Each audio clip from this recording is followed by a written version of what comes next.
Hello everyone, welcome to Subhashree's kitchen. আজকে আমি কুঁদরির একটি দারুণ স্বাদের রেসিপি নিয়ে চলে এসেছি। যারা কুঁদরি খেতে পছন্দ করেন না, আপনারা আজকের এই রেসিপি দেখে অবশ্যই একবার ট্রাই করে দেখতে পারেন। খুবই ভালো লাগবে এই রেসিপি। আসুন তাহলে আজকের এই দারুণ স্বাদের কুঁদরির রেসিপিটি দেখে নেওয়া যাক।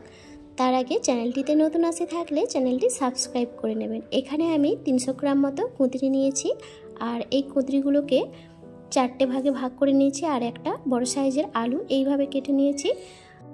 এখানে কুঁদরিগুলোকে একটু মোটা মোটা করে কেটেছি, মানে একটা কুঁদরিকে 4 ভাগ করে নিয়েছি। খুব বেশি পাতলা করলে এই রেসিপিটা কিন্তু খেতে ভালো লাগবে না, এইভাবে কিন্তু কাটতে হবে। আর একটা বড় সাইজের পেঁয়াজ নিয়েছি, আর একটা টমেটো এইভাবে স্লাইস করে কেটে নিয়েছি। আর যে মশলাটা লাগছে আদা, রসুন আর কাঁচা লঙ্কা। আদা রসুনটা এখানে গোটা রেখেছি, কারণ এখানে আদা রসুনের পেস্ট লাগবে না, এখানে আদা রসুনটাকে গ্রেট করে ব্যবহার করতে হবে। তো তার জন্য আমি এখানে গোটা নিয়েছি। তো এবার গ্যাস অন করে কড়াই বসিয়ে দিয়েছি, ওর মধ্যে সর্ষের তেল দিয়েছি 2 চামচ মতো। এবার এখানে ফোড়নে দিয়ে দিয়েছি গোটা জিরে আর একটা শুকনো লঙ্কা। এবার আদা রসুনটা গ্রেট করে নিয়েছি, এই আদা রসুনটা আমি এখানে দিয়ে দেব। অবশ্যই মাথায় রাখবেন, এখানে কিন্তু আদা রসুন গ্রেট করা ব্যবহার করতে হবে, কোনো রকম পেস্ট করা আদা রসুন ব্যবহার করা যাবে না, তাহলে কিন্তু রেসিপিটা ভালো লাগবে না। এরপরে আলু এর মধ্যে আমি দিয়ে দিয়েছি, সাথে পেঁয়াজ কুচিটাও এর মধ্যে দিয়ে দেব। এখন কুঁদরিগুলোকে দেওয়া যাবে না, প্রথমে আলুটাকে হালকা করে একটু ফ্রাই করে নিতে হবে, তারপর কুঁদরি দেব। এখানে আমি স্বাদ মতো লবণ দিয়ে দিয়েছি। এবার এটাকে 2 থেকে 3 মিনিট মতো ভালো করে একটু নেড়ে চেড়ে নেব। 2 থেকে 3 মিনিট পর হালকা আলুটা ফ্রাই হয়ে যাওয়ার পর এবার আমি এর মধ্যে কুঁদরিগুলোকে দিয়ে দিচ্ছি। আর এখানে বলে রাখি, এই রান্নাটা সম্পূর্ণ লো টু মিডিয়াম ফ্লেমে করতে হবে। হাই ফ্লেমে কিন্তু এই রান্নাটা করলে রান্নাটা ভালো হবে না, এতে রান্নাটা খারাপ হতে পারে। তাই মাথায় রাখবেন, এখানে রান্নাটা লো টু মিডিয়ামে করতে হবে। আর এরপর আমি এখানে 2 থেকে 3টা কাঁচা লঙ্কা দিয়েছি, আর আলু আর কুঁদরিটা মিশিয়ে নিয়ে এবার এখানে ঢাকিয়ে দিয়েছি। আজকের এই রান্নাটা এইভাবেই কিন্তু করতে হবে, মাঝে মাঝে একবার করে ঢাকিয়ে নিতে হবে, আর এইভাবে খুন্তির সাহায্যে নেড়ে নিতে হবে। এখানে কোনো রকম জল ব্যবহার করব না, আজকের রান্নাটা সম্পূর্ণ জল ছাড়াই করব। তো আবারও একবার ঢাকনা খুলে এবার আমি এর মধ্যে বেশ কিছু গুঁড়ো মশলা অ্যাড করে দিয়েছি হলুদ গুঁড়ো, লঙ্কার গুঁড়ো, সাথে জিরে গুঁড়ো আর ধনে গুঁড়ো। আর যে টমেটোটা রেখেছিলাম সেটাও এখন দিয়ে দিয়েছি। এবার মশলার সাথে আলু কুঁদরি ভালো করে আবারও একবার মিশিয়ে নিতে হবে।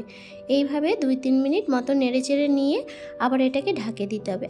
আবারও বলে দিচ্ছি, এখানে গ্যাসের ফ্লেমটা কিন্তু একদমই বাড়ানো চলবে না, মিডিয়াম ফ্লেমেই রান্নাটা করতে হবে। তো ঢাকিয়ে দিয়েছি, আবার আমি ঢাকনা খোলার পর দেখুন এইভাবে খুন্তির সাহায্যে একবার করে নেড়ে নিতে হবে, যাতে করে কড়ার নিচে না লেগে না যায়। আপনারা হাতে বেশ কিছুটা সময় নিয়ে এই রেসিপিটা ট্রাই করবেন। মোটামুটি 10 থেকে 15 মিনিট মতো সময় লাগবে, তাতেই হয়ে যাবে। আস্তে আস্তে এইভাবেই রান্নাটা কিন্তু করতে হবে। আপনারা দেখে নিশ্চয় বুঝতে পারছেন, আমি মাঝে মাঝে ঢাকনা দিয়ে দিচ্ছি, আবার মাঝে মাঝে ঢাকনা খুলে একটু নেড়ে নিচ্ছি, যাতে করে নিচে লেগে না যায়।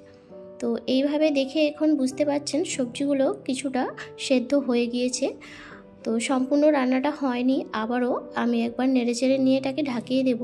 আর এইভাবে রান্নাটা করলে কি হয়, এখানে যেহেতু কোনো রকম জল ব্যবহার করব না, তাতে লো টু মিডিয়াম ফ্লেমে রান্নাটা করলে কি হবে, এখানে মশলাগুলো পুড়ে যাবে না, আর সবজিগুলো ভালোভাবে সেদ্ধ হয়ে যাবে। আপনি যদি এখানে হাই ফ্লেমে রান্নাটা করতে যান, তাহলে কিন্তু মশলাও পুড়ে যাবে আর সবজিগুলো ভালো করে সেদ্ধ হবে না, তখন কিন্তু এই রেসিপিটা খেতে ভালো লাগবে না। তো এইভাবেই রান্নাটা করতে হবে। তো এখন দেখুন রান্নাটা প্রায় হয়েই এসেছে। এখন আমি চেক করে নেব আলু আর কুঁদরিগুলো দুটো সেদ্ধ হয়েছে কিনা। আর এবার দেখছি এখানে আলু আর সবজিগুলো দুটোই সুন্দরভাবে সেদ্ধ হয়ে গিয়েছে। এক্ষেত্রে আমি আর এটাকে ঢাকিয়ে রান্না করব না। এবার একটু গ্যাসের ফ্লেমটা বাড়িয়ে এটাকে হাই ফ্লেমে 2-3 মিনিট ভালো করে একটু নেড়ে নেব। তো সবজিগুলো যেহেতু সেদ্ধ হয়ে গিয়েছে, এবারে আমি লাস্ট পর্যায়ে একটুখানি হাই ফ্লেমে এটাকে নেড়ে চেড়ে নিলেই তাহলে আজকের এই কুঁদরি আলু রেসিপিটা তৈরি হয়ে যাবে। আপনারা যারা এখনও এই রেসিপিটা ট্রাই করেননি, আজকের এই রেসিপি দেখে অবশ্যই ট্রাই করে দেখতে পারেন, আশা করি আপনাদের ভালো লাগবে। তো আজকের এই রেসিপিটা সম্পূর্ণ তৈরি। এবার তাহলে গরম গরম পরিবেশন করে দেখুন। আর এই রেসিপিটা সব কিছুর সাথেই কিন্তু ভালো লাগে, রুটি পরোটার পাশাপাশি গরম ভাতের সাথে খেতেও কিন্তু বেশ দারুণ লাগে।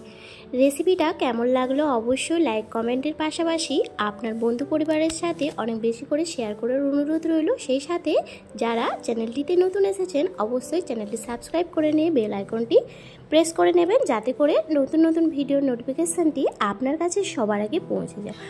আজকে তাহলে এই পর্যন্ত, দেখা হবে নেক্সট ভিডিওতে। ভালো থাকবেন, সুস্থ থাকবেন, ধন্যবাদ।